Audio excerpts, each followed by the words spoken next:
What's good, everybody? Welcome to Hope Views. My name is Corey, and today we're doing a spoiler review for Sinners.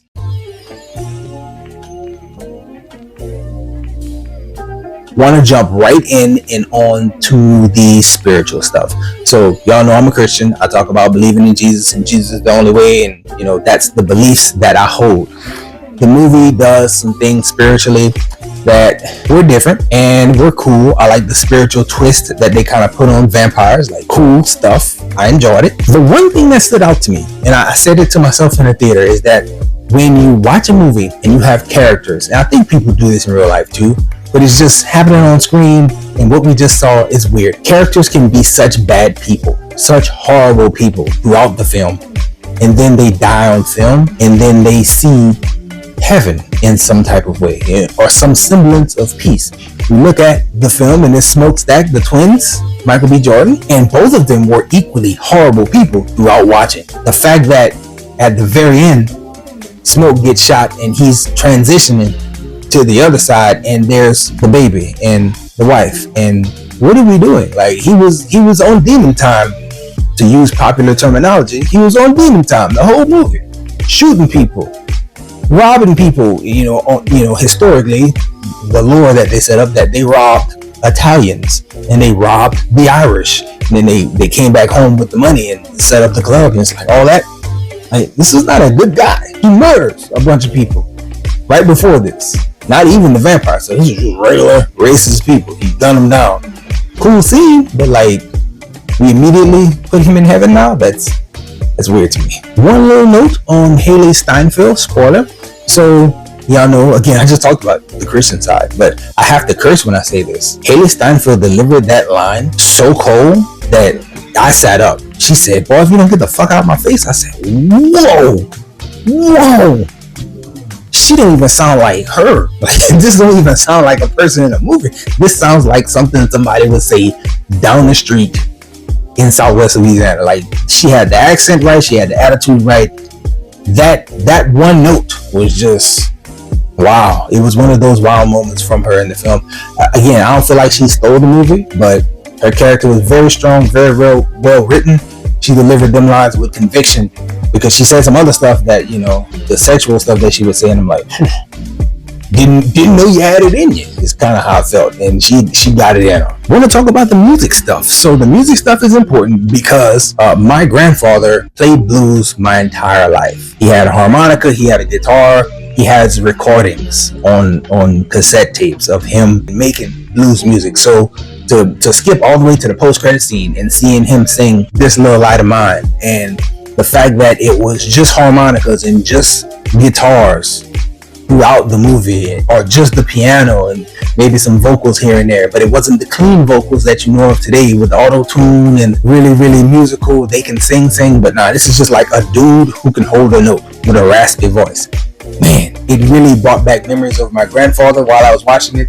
I'm not gonna say I got emotional, but I thought about my grandfather quite a bit when I was watching it. And at the very end of the film, I did kind of feel like, man, this really reminds me of Grandpa Leonard. Staying on the musical side, the character played by Miles Kent, he starts singing, and you get like that connection between music and spirit, which I believe is actually true. Like, worship is a real thing, and so, or the power of worship is a real thing. And so him singing, having a spiritual connection to it, cool, whatever, I get what you're doing. The scene where they start connecting past, present, West Africa, 1980s rock. At first I was like, I don't really like this. I feel like y'all doing too much to connect the past, present, future. And then they went far into the future to like New Orleans bounce music. I'm like, they doing bounce music and it's making sense.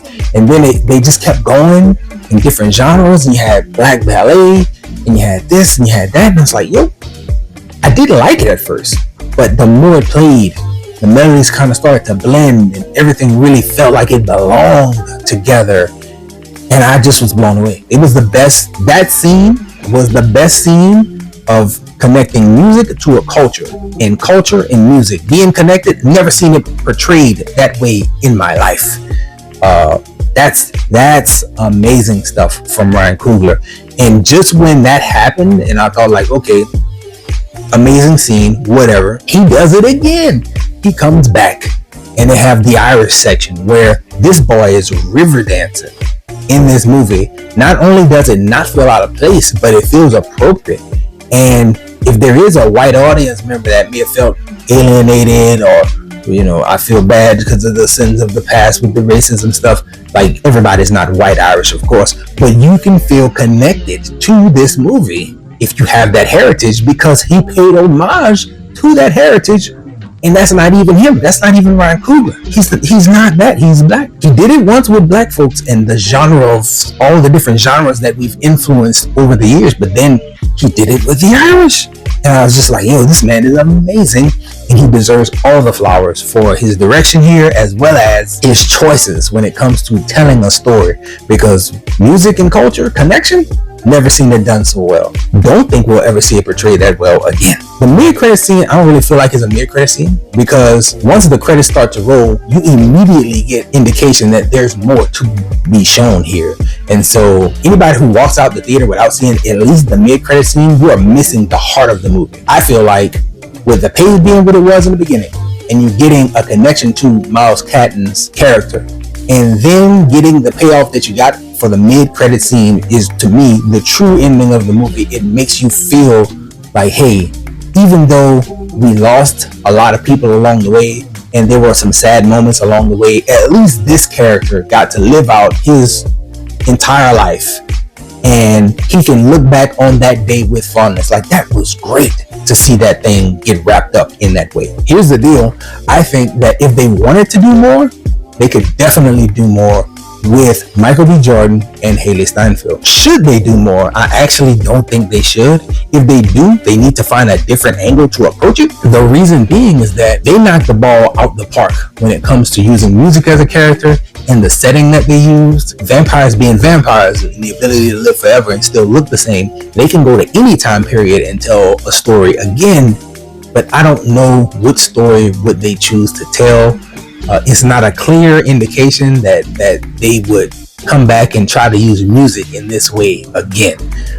There are characters, though, outside of Michael B. Jordan and Hailee Steinfield that can come back. Specifically, the daughter of the Asian couple. I can't remember her name. I thought it was something with an F, but she can come back up, as well as a few other just people that you meet, like Cornbread's wife. Like, you could come back to her in her older age, just like you came back to Preacher Boy in his older age.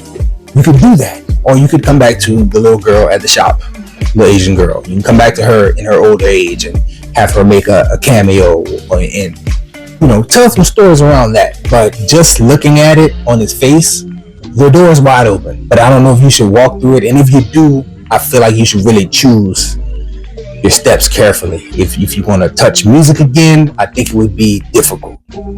But you could definitely do another period piece. That was a full 50 years, I believe, between the story that we got in the original film and then the mid-credits scene. So there's a lot of time that you can play with, and you can do something with Michael B. Jordan and Hailee Steinfield again.